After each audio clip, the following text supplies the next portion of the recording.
My name is Axa. Ever since I was little, I loved my dad dearly.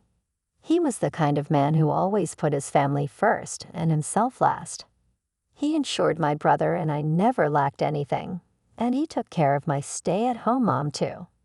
He would hand over his entire paycheck to her, never complaining, even when he didn't have a dime to his name.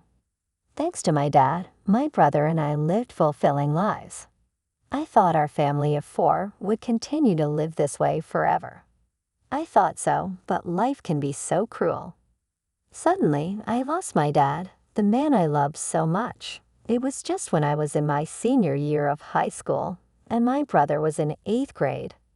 That day, like any other, Dad left for work as usual. But then he suddenly collapsed at his workplace and was rushed to the hospital. By the time my brother and I got to the hospital, Dad was already gone. Mom arrived an hour later. My brother and I were sobbing uncontrollably, but Mom, she was strangely calm. She was shocked by the sudden death of Dad, sure, but she shed no tears. "Mom, what are we going to do now?" "Dad's gone," I asked her. Mom was a stay-at-home wife, which meant she had no income. That meant no income without Dad. How could our family survive? But Mom didn't answer my question. "Mom, are you listening? Dad's dead." Then Mom let out a big sigh and bluntly said, "What's done is done. Can you stop crying so loud? It's given me a headache." "Wait, what? What did she say?" "What's done is done about Dad's death. Sure, no one could have predicted or prevented such a thing. But to talk about Dad, who supported us all these years, like that is just too cruel." For the first time, I felt a surge of disgust towards my mom. I had always felt that Mom was spoiled and overly reliant on Dad, but to maintain her indifference even in such a situation. Mom laughed scornfully at my glaring face.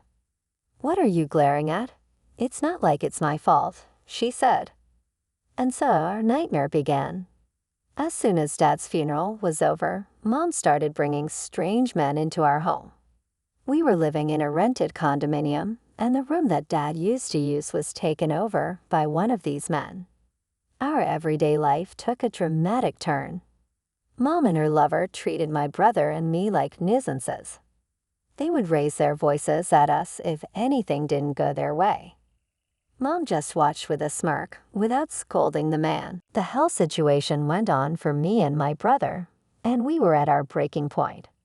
Mom had always saved all of Dad's salary, keeping a portion of it in her own bank account while cutting down Dad's allowance. It seemed she was using that money to have fun with her lover. We couldn't take this life anymore. I had to change our situation for my brother's sake. With this in mind, I decided to look for a part-time job. I was ready to give up on college, planning to work immediately after high school. As I was contemplating all this, a man claiming to be a lawyer showed up one day.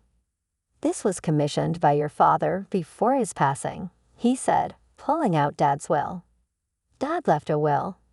Mom appeared taken aback by the lawyer's sudden visit, unaware of the truth he was about to unveil. The lawyer clarified the situation to us. "Your father had realized that something was wrong with his health early on, but he believed that if he didn't work, we'd be in a bind. So I want to leave something behind for a rainy day," he said. As the lawyer unsealed our father's will, he explained it in layman's terms. "Your father intended to divide his $20 million fortune by giving $10 million to Mom and $5 million each to you kids." Mom, upon hearing this, eagerly addressed the lawyer. "So when do I get the money?" "As soon as all the official proceedings are complete. The funds should be transferred shortly," the lawyer responded. Without skipping a beat, Mom prepared a pen and signed the necessary documents. The talk was complex for us kids, but we decided to accept our father's legacy gratefully. A few days later, my brother and I made the decision to leave the house. I started to consider what would be essential for us living on our own, and what the bare minimum actions would be. If we were leaving the house, we needed to find a new place to live. but would anyone be willing to rent a property to high school students? While pondering, I remembered that the parents of a middle school friend owned an apartment. The next day, I visited their house, promptly explained the situation, and asked, since we have our father's legacy and I plan to start a part-time job, could you introduce us to a good apartment? In response, my friend's parents proposed, since we can't legally lease to high school students, how about we rent you a room in our apartment? You just need to pay the monthly rent. Yes, I'd be grateful. Thank you so much, I replied. My friend's parents were worried until the end, but when they perceived my strong determination, they finally encouraged me, saying, "You can count on us anytime you need help."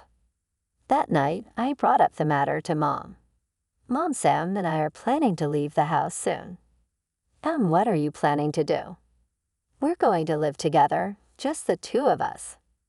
I supposed our affairs didn't matter to Mom in the least. Without even looking at me, Mom dismissed us nonchalantly. Well, do as you please. I couldn't care less what happens to you too. It'll actually be better without you two around, so you won't get in the way of my time with.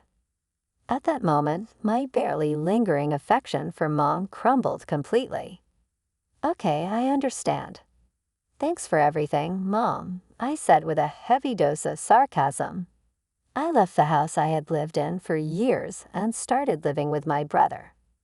This turned out to be way more challenging than I had imagined. Early morning paper routes, then school, and a part-time job at the supermarket. After returning home, I didn't want to touch the money left by our father, so I tried to cover living expenses with my part-time wage as much as possible. At the supermarket, they gave me the box meals scheduled for disposal, which became our dinner. I knew my brother, being a middle schooler, would want some fun, so I gave him a modest monthly allowance. Here you go, Sam. This is your allowance for the month. But you hardly spend anything on yourself. Don't worry about me. Having fun is an essential experience too, you know. Despite his reservations, I insisted on giving my brother his allowance. I felt guilty about the financial constraints he had to endure because of me, so I wanted to do at least the bare minimum for him. Our life continued like that for a while, and before we knew it, it was fall. The buzz among my classmates was all about where they were going to college. To me, those conversations felt like such a luxury. I couldn't think of anything but where I would work after graduation and how I would help my brother get to college because it was the only thing I could think of. One day, I happened to have the day off from my part-time job. My brother and I were enjoying a leisurely lunch at home when the apartment doorbell rang. Who could it be? I wondered. When I opened the door, there was Mom. Mom, don't you dare call me that now. Where is your banking card? A banking card? I was totally lost. Mom suddenly barged in, demanding the banking card, and I was confused. She ignored my confusion and shouted at me to hurry up and hand it over. Wait a minute, why this sudden demand?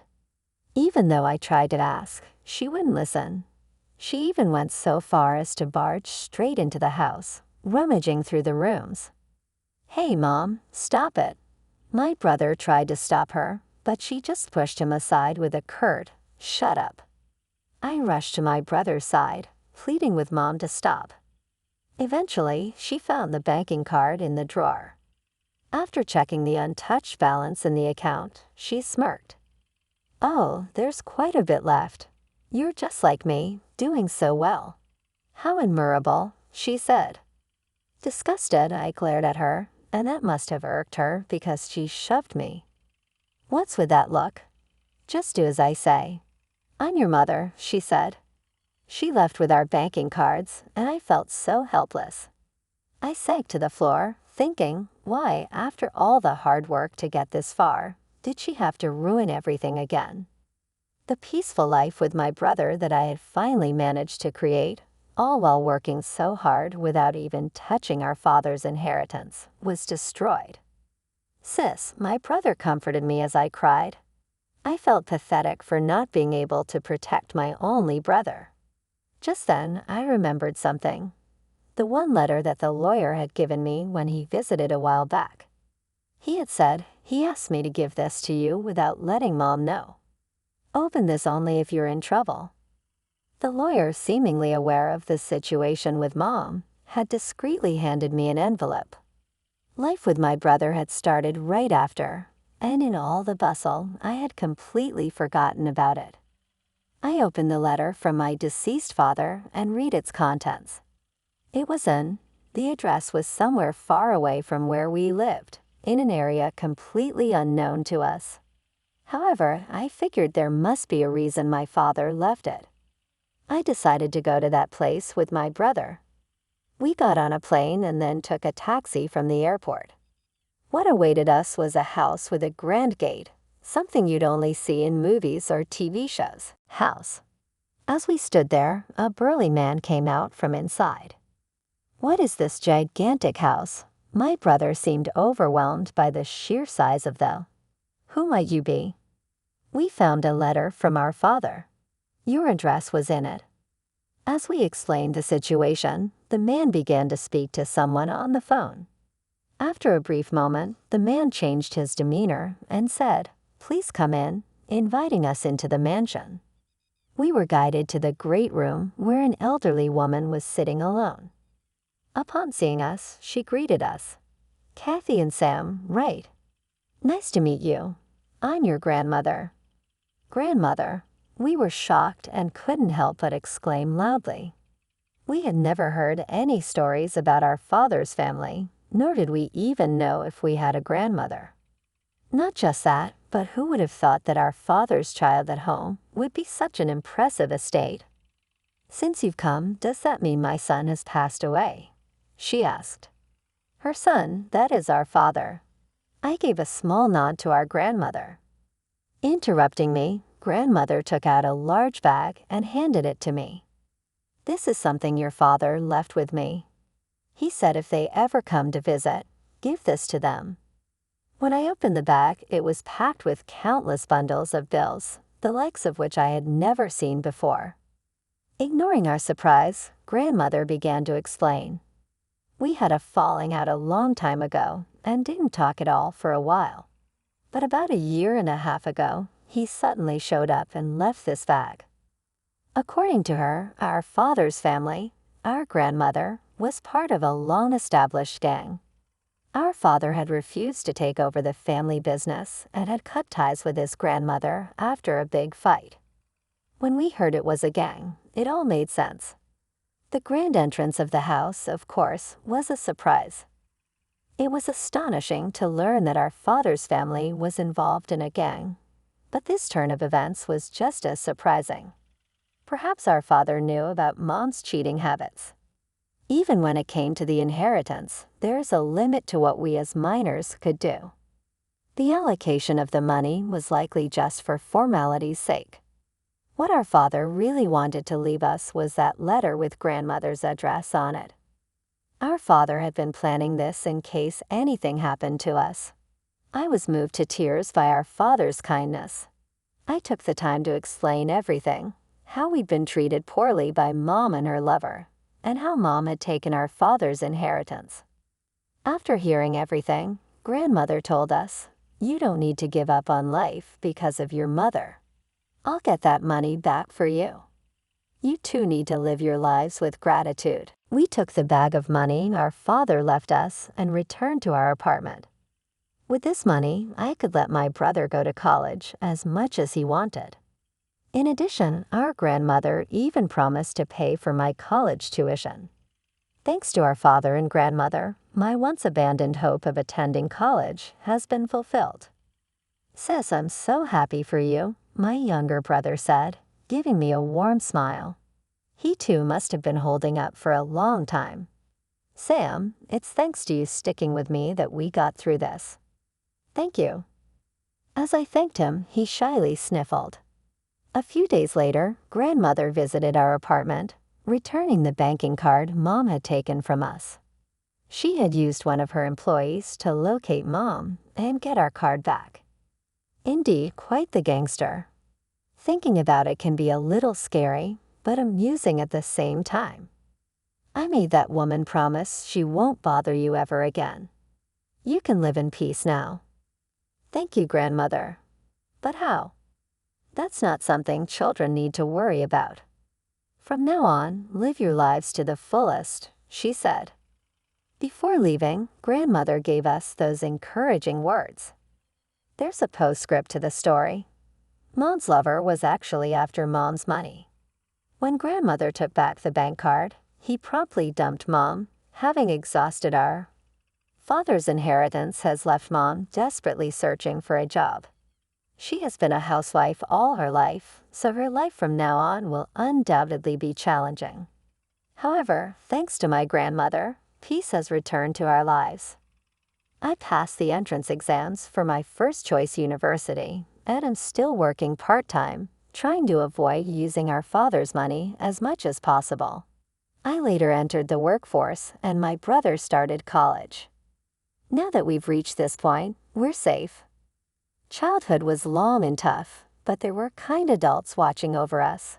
Our father's lawyer, the couple who rented us the apartment, our gangster grandmother, and our beloved father, Dad. Every morning, my brother and I pay respect to our father's portrait. We'll keep supporting each other, so please watch over us from heaven, Dad. Somehow it felt like Dad's portrait was smiling.